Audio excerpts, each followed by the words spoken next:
Bonjour et bienvenue pour ce nouveau tutoriel de physique sur l'aspect microscopique des états de la matière.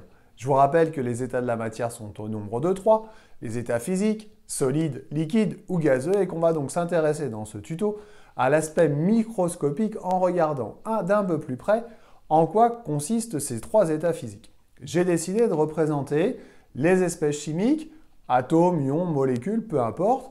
J'ai donc décidé de représenter ces espèces chimiques par des petits triangles qui sont ici dans un récipient, dans un contenant qui a la forme d'un bécher.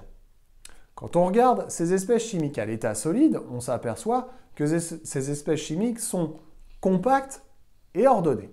Quelle est la conséquence? Eh bien, un solide va avoir une forme propre.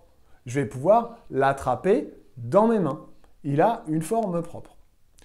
J'aime bien faire l'analogie, la comparaison avec une classe d'élèves, un rang d'élèves, et le solide, ça correspondrait à un rang d'élèves dans lequel les élèves sont bien rangés, se tiennent la main et sont bien rangés les uns derrière les autres.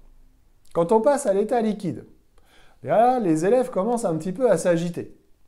On va conserver la forme du rang, la forme de la classe, avec cet aspect compact, mais cette fois, les élèves, les espèces chimiques vont être désordonnées. Quelle est la conséquence? Eh bien, dans un état liquide ou pour un état liquide, les espèces chimiques vont prendre la forme du contenant. Si je mets de l'eau liquide dans un verre, vous savez très bien que l'eau liquide va bien se positionner au fond du verre et va épouser la forme du verre avec une surface qui est toujours horizontale. Si maintenant je passe à l'état gazeux, alors là mon rang d'élèves a complètement explosé. Tous les élèves se sont lâchés la main et puis ils vont occuper tout l'espace que je leur propose. S'ils sont dans la cour, ils vont occuper toute la cour de récréation.